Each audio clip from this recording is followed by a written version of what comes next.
Good morning, Blues. Manchester City waltz into the semi-finals of the FA Cup. Off to Wembley we go. I can't wait. What a massive, massive season this still could prove to be. And Manchester City have got their control back in the midfield yesterday against Newcastle. We ran the show, dictated everything. Now, I do want to factor in that I felt like Newcastle were a little bit toothless, to be honest. They didn't really offer much, sort of a threat going the other way or any sort of barricade to prevent us from controlling the game.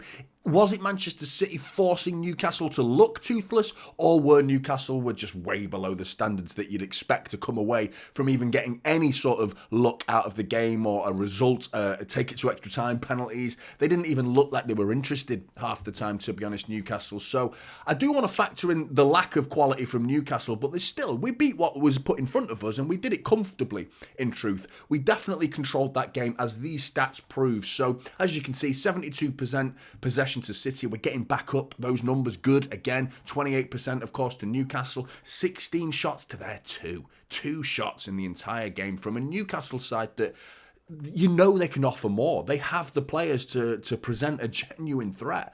They just didn't turn up yesterday at all. 2 shots, 1 on target to our 5 on target. Our XG was 1.6 to their 0.5. I'm surprised theirs is 0.5, to be honest. And I think that's that big Isak chance in the first half.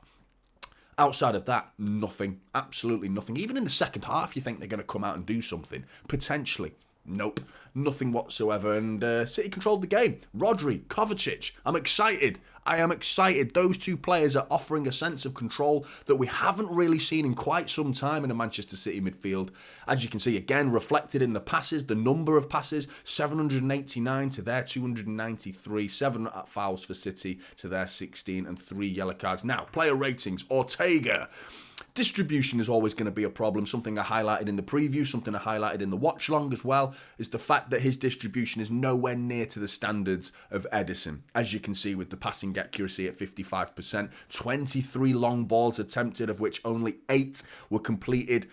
That needs to be better. That needs to be much, much better. But once again, the job that he's really on the pitch to do is prevent that ball going in between that white frame with a net attached to it. And he did a very good job of that, because he was presented 1 chance to do that and he saved it. A point-blank save with a big, powerful left arm off that Isak chance that Isak's got to be burying that somewhere better in the goal, put it more in the corner, but still Ortega saved it, point blank range, a big save. We saw what he's capable of at Anfield, so I'm excited to see what he can do now in Ederson's absence, and will he save us more points than he gets?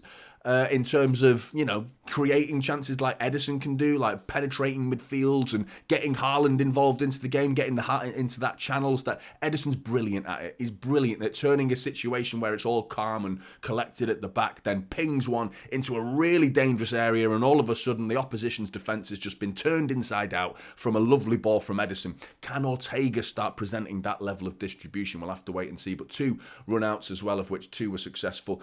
Other than this 1 save, not much else to talk about really. So 6.5 for Ortega. Kyle Walker, again, I'm not a big fan of this new role that he's been given this season. I thought we'd seen the back of it, because it was prior to this game that we saw Kyle Walker playing in his more original position. The more suited position, where he's at a right back or right centre back, staying in the halfway line when we've got the ball effectively and preventing any counter-attacks. I feel like that's his strong point.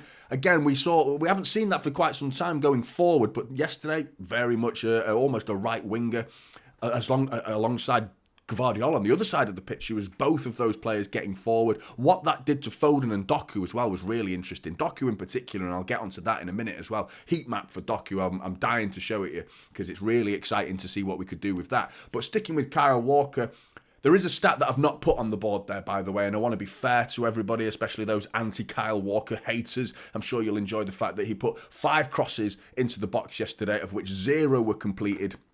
That's the side of Kyle Walker's game that's not his strong point. Although this season he is still the highest cross percentage completion out of all the Manchester City players. Still. So, he's capable. He's obviously been practicing how to cross the ball. Yesterday, not his greatest performance going forward, but there was very little going his way. He helped with a few triangles here and there. It was a reasonable performance, not a bad one by any stretch of the imagination, and no mistakes. No mistakes whatsoever to speak of. Nothing that the anti-Kyle Walker fans can get on his back about for once, finally, as well. So he was okay. He was okay. 95% passing accuracy, a tackle, 2 ground duels. He won both of them. No clearances, no interceptions, and he won 1 out of the 2 aerial duels. 6.5 for Kyle Walker. Ruben Diaz, I praised him quite a lot yesterday, but I felt like his performance yesterday was promoted almost by the partner of Manuel Akanji, and I'll get onto Akanji in a minute, by the way, but I felt like Ruben Diaz had a really good game yesterday.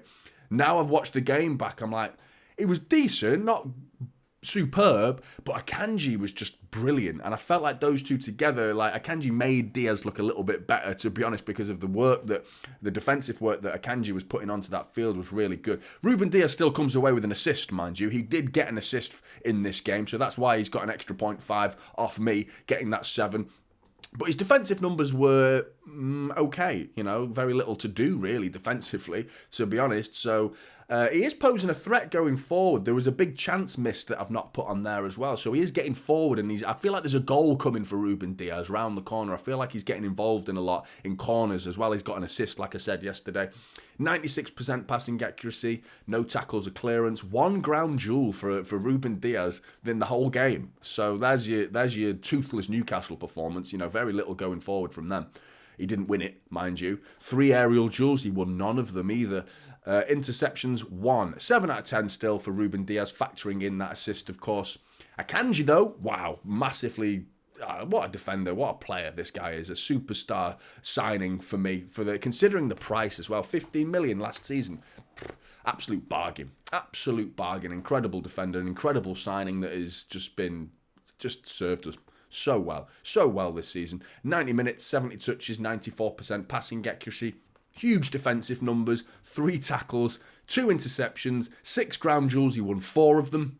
4 clearances, and that big chance created was a sumptuous pass right through the right back and the centre back of Newcastle's defence into the path of Jeremy Doku, and Doku's got to finish that. He's got to get a better shot away than he did, but still, the chance came from Akanji with that vision that he's got, and why Pep Guardiola is starting to trust him in midfield a little bit more. 8 out of 10 for Manuel Akanji.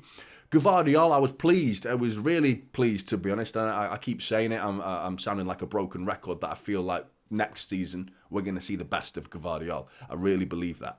This season he's been a little bit up and down, but yesterday he was consistent, he was solid, he was helpful in certain areas of the pitch going forward, promoting these triangles a little bit down that left-hand side, popping into that left wing when Doku inverted and staying back when Doku was wide, and sometimes collecting the ball a little bit deeper off Rodri occasionally. It was a good performance from Gvardiol. I was pretty pleased. 79 touches, 92% passing accuracy, a tackle, 2 interceptions, a key pass, 1 shot that was really unlucky. It was a blocked shot, to be honest. That was goal bound. A volley that felt like that was going to be Gvardiol's first ever goal in a Manchester City shirt. It felt like it was going to be a big moment for him, that he was going to smash that. It was a good effort, a volley that came from a corner. It was blocked and just deflected over the bar. But yeah, still reasonably good performance. 4 ground duels, he won 3 of them. 7 out of 10 for Josko. Rodri. It's Rodri, innit? Typical Rodri. Here we go again. Same old Rodri. Just brilliant. Just bloody brilliant, innit? 161 touches, 95% passing accuracy, 3 key passes. Going forward this season has been another level from Rodri. We saw it towards the end of last season, but this season, the ability to get forward and create and then get involved in the build-up play is just immense. It's immense from Rodri. Best midfielder in the world, as a complete package of a midfielder for me. I really believe that. He's Ballon d'Or worthy. He's that good.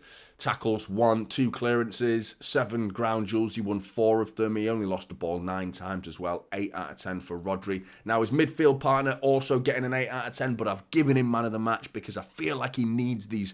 That he deserves his flowers. Kovacic was a massive factor in controlling that midfield. His numbers aren't too dissimilar to Rodri's, in truth. Almost very, very similar, in fact. The only difference is I think Rodri's just got that extra pizzazz going forward, that a little bit more creativity, awareness for a key pass, maybe pop up with a goal or an assist. Rodri's got that down right now. He's worked out how to get involved in goal involvements. You know, Kovacic needs to start adding maybe the odd goal and the odd assist to his game, and all of a sudden our midfield is like, wow, we're back to the Kevin De Bruyne, Gundogan, those sort of numbers. Like Gundogan in particular is the main player that Manchester City fans have been focusing on and saying we've missed him, but we've missed Gundogan's goals and assists. Yesterday, we saw the same level of control that Gundogan offers, and it came from this man, Kovacic. Really good performance. 149 touches, 95% passing accuracy, a key pass, a tackle, 5 ground duels, he won 3 of them. 1 dribble attempted and it was successful. 9 times he lost the ball. Man of the match for me, Kovacic, well played. Phil Foden, everywhere. Really, really tenacious performance. A little bit unlucky not to come away from the game with a goal, because that Bruno Guimaraes was a bit of clever defending, a little bit sneaky, pushing him in the back a little bit, forcing him away from goal. But it was a beautiful turn in the first half where he spun, gets himself into a one-on-one situation, and he was just being forced away from goal by Bruno Guimaraes' like slightly dark arts defending, pushing him on the shoulder a little bit. But it was great outside of that. Foden was consistent throughout the game. 87% passing accuracy, 3 shots, none of which were on target. 6 ground duels though, he won 5 of them. 4 key passes, brilliant. 3 tackles, there's your tenacity. A little bit loose with the ball, the most out of anyone on that pitch, to be honest, which is why he's not gotten an 8 for me, because he did give the ball away a little bit too much, as you can see in the passing accuracy, dropping below 90%. The worst out of all the midfielders in truth. 16 times he lost the ball, 7.5 for Phil Foden. Now, Jeremy Doku, this is the heat map. This is the one I wanted to talk to you about. This is mainly because I'm more thinking about, right, okay, Doku's being trusted to do this. You can see predominantly the strongest part of his heat map's on the left-hand side and inside that penalty area. Once he gets into that area, defenders daren't touch him. Terrified of Jeremy Doku once he gets into that little red blob that you can see inside the penalty area. But the majority of the game was still a little bit towards the left, but there's a lot of drifting. You can see all those yellow marks drifting over all the way to the right corner flag as well at times, even collecting the ball deep as well. Probably a lot of defensive actions in truth, but collecting the ball deep, central, over to the right. A lot of trust was afforded to Jeremy Doku to do that, and I've never really seen him as a central player. Can he play that role? Well, Pep let him do that. I imagine Pep let him do that, to be honest, because he came off in the 77th minute, Jeremy Doku. So it's not like he was doing this in the first half, and he continued to do it in the second half. So it's not like he's going against Pep Guardiola's instructions here, and he's just like going off on his own will, doing whatever he fancies. You know, Pep will have allowed him to do that, and he'll have instructed him to do that, which means Jack Grealish coming back into this squad, that is Jack Grealish, mate. You know, you've got Foden inverting on one side, Grealish inverting on the other side, allowing for Kyle Walker on the overlap or Gvardiol on the overlap. But the idea of Foden tucking inside and Jack Grealish tucking inside with De Bruyne behind Haaland, that's a system that I could get behind. That's an exciting system. And with Jack Grealish on the bench yesterday, it could only be round the corner that we start seeing Jack Grealish getting into more of a familiar territory that we saw at Aston Villa. And we start to see the best of Jack Grealish and potentially more goals and assists from as well. If he's afforded this sort of freedom, the license to roam like this, like Jeremy Doku was, great, absolutely fantastic, because Jack Grealish can do a better job, in my opinion, than Doku, whereas Doku's a traditional winger. But he didn't have a bad game, Doku, yesterday. I think a lot of people are still on his back for some reason. He seems to be a hot and cold type of player for a lot of people. I personally think that, again, similar to Gvardiol, we're going to see the best of him, but let's have a quick look at his stats. 77 minutes played. Like I said, didn't get involved that much in terms of one of the lowest touches in the game, really, 59 touches, but they were effective. You know, he was a danger, he was a threat, he was a thorn in the side of Newcastle throughout that game. It's just the end product, you know, it's just the end product, that final pass, the final cross, or the shot, whatever it may be. As you can see, there's a big chance that was missed. That was the Akanji pass. That was a lovely ball from Akanji. He's got to get that stronger, be more assertive, get that onto your right foot and hit it. Just get it hit. Don't dilly-dally, try and get it onto your left, overthinking things, trying to be clever. Just get it onto your right foot and smash it, mate. Just smash it. 2 dribbles, 1 was successful, which is low for Doku, to be honest. You normally see a lot higher dribble attempts than that. 4 shots, 2 on target. 8 ground duels, he won 7 of them as well. Tenacious, really good strength, typical from Jeremy Doku. 7 times he lost the ball, which is low as well. So ball retention was there, really good, especially considering he was drifting into the middle of the pitch. To only lose the ball 7 times, not bad at all. 7 out of 10 for Doku. I'd love to see him get a goal. Get a goal, let's see what his confidence can do. If let's see if he can get a new vein of confidence, a new vein of form where he can go forward with a maybe an assist or two and a goal. Let's see what he can do after that. But he has come up short in the goals and assists column lately. We need to see that from Jeremy. Bernardo Silva, 2 goals. I can't give him man of the match because I don't think he played as well as Kovacic. He didn't play as well as he can play, but he got 2 goals, so he has to get an 8 out of 10 as a minimum for me, really, although those 2 goals were incredibly lucky. Whether they would have gone in without the deflection, highly doubtful. But still, 2 goals without him on the pitch. Who knows what would have happened in that game yesterday. 96 touches, 96% passing accuracy as well. 1 key pass, 4 ground duels, he only won 1 of them. 1 dribble attempt, didn't win it. Interceptions, got 2 of them, and he lost the ball 9 times. He was quite quiet outside of his goals, to be honest. He kept things ticking, which is Bernardo Silva's game, to be honest. He never overcomplicates things, does he? Bernardo Silva keeps things simple. That's what I was trying to say. But he played well, got his 2 goals, 8 out of 10 for me. Oscar Bob, 13 minutes of football came on for Jeremy Doku. But every time I see him, I'm like, well, he's doing the right things. Every time. He seems like he does the right thing every time. He comes onto the pitch and he doesn't make mistakes and he keeps it simple and effective. 100% passing accuracy, not too many passes to actually speak of, but still, 1 key pass out of those passes. So it's not like he's keeping it that simple. 1 of them was a key pass. 1 dribble attempt, he didn't win it. 1 ground duel, didn't win it. But, I want to see more of him. I'm excited for the future of Oscar Bob. I really am, and he only lost the ball 1 time. But 13 minutes of football, 6 out of 10.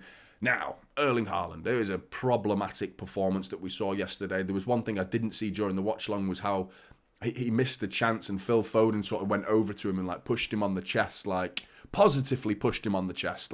Come on, mate, you're all right. You're okay, mate. You're trying to cheer him up, trying to G him up a little bit, trying to fire him up to be all right. Pick your head up, mate. None of this bottom lip stuff. Stop throwing your arms around. And that body language, we need to see more from him. If there's something going on off the field, he looked upset. He looked like something was bugging him.